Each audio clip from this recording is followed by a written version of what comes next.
Epstein file में केंद्रीय मंत्री हरदीप सिंह पुरी का नाम आने के बाद रीवा महिला कांग्रेस की ओर से लगातार विरोध प्रदर्शन और कैंडल मार्च निकाला जा रहा है और इसी के साथ केंद्रीय मंत्री हरदीप सिंह पुरी से इस्तीफा भी मांगा जा रहा है। आपको बता दें कि कांग्रेस की वरिष्ठ और कद्दावर नेत्री लक्ष्मी सिंह परिहार ने भी कैंडल मार्च का प्रतिनिधित्व करते हुए केंद्रीय मंत्री हरदीप सिंह पुरी की कड़े शब्दों में आलोचना की। उन्होंने केंद्र की नरेंद्र मोदी सरकार को निशाने पर लेते हुए कहा कि जिस तरीके से केंद्र की नरेंद्र मोदी सरकार और खुद प्रधानमंत्री नरेंद्र मोदी महिलाओं के सम्मान की बात करते हैं, लेकिन खुद प्रधानमंत्री नरेंद्र मोदी ही अपने केंद्रीय मंत्री का इस्तीफा नहीं ले पा रहे हैं, जिसने महिलाओं के ऊपर इतने कुकर्म और अत्याचार करने वाले के साथ संबंधित रखे। और इसी के साथ उन्होंने कहा कि जिस तरीके से केंद्रीय मंत्री हरदीप सिंह पुरी का इस्तीफा न लिया जाना इस बात का संकेत दे रहा है कि केंद्र की नरेंद्र मोदी सरकार महिलाओं को लेकर के सिर्फ बातें करने में ही आगे है। महिलाओं के सशक्तिकरण, उनके विकास को लेकर के सरकार के पास कोई प्लान नहीं है, जिसके नाते से महिलाओं के अंदर भी भारी रोष व्याप्त है। लक्ष्मी सिंह परिहार ने केंद्रीय मंत्री हरदीप सिंह पुरी से कहा कि अगर उनके अंदर थोड़ी सी भी नैतिकता और शर्म बची हुई है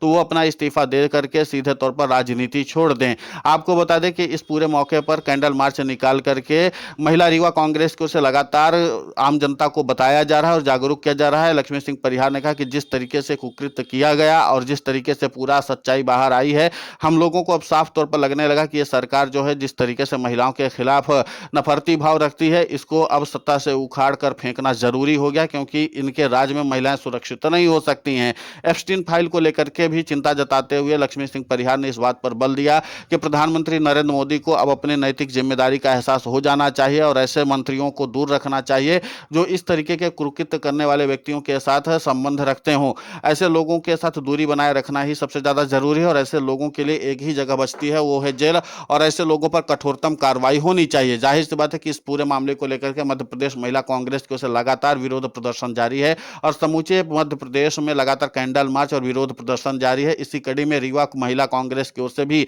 इस पूरे मामले पर विरोध प्रदर्शन और लगातार कैंडल मार्च जारी है और न्याय मार्च भी निकाला जा रहा है, ताकि उन बच्चियों को भी न्याय और इंसाफ दिलाया जा सके जो इस पूरे कुकृत्य का शिकार हुई थी। अब इस पूरे मामले को लेकर के महिला रीवा कांग्रेस की ओर से तमाम जो वरिष्ठ नेत्रियां थी उन्होंने भी इस मार्च में हिस्सा लिया और अपनी बातों को भी रखा और इसी के साथ उन्होंने अपना आक्रोश भी व्यक्त किया है। तमाम वरिष्ठ नेत्रियों ने भी इस बात पर बल दिया कि अब केंद्रीय मंत्री हरदीप सिंह पुरी को अपना इस्तीफा दे देना चाहिए। अब वो फिलहाल गायब दिख रहे हैं, मीडिया के सामने भी नहीं आ रहे हैं और अगर लगता है कि जिस तरीके से उनकी बातें सामने आ रही हैं उसके आधार पर वो अगर जवाबदेह हैं तो फिर अपनी इस्तीफा देने में उतनी देरी क्यों कर रहे हैं, और अगर इस्तीफा नहीं देंगे तब तक हमारा आंदोलन और विरोध प्रदर्शन इसी तरीके से जारी रहेगा।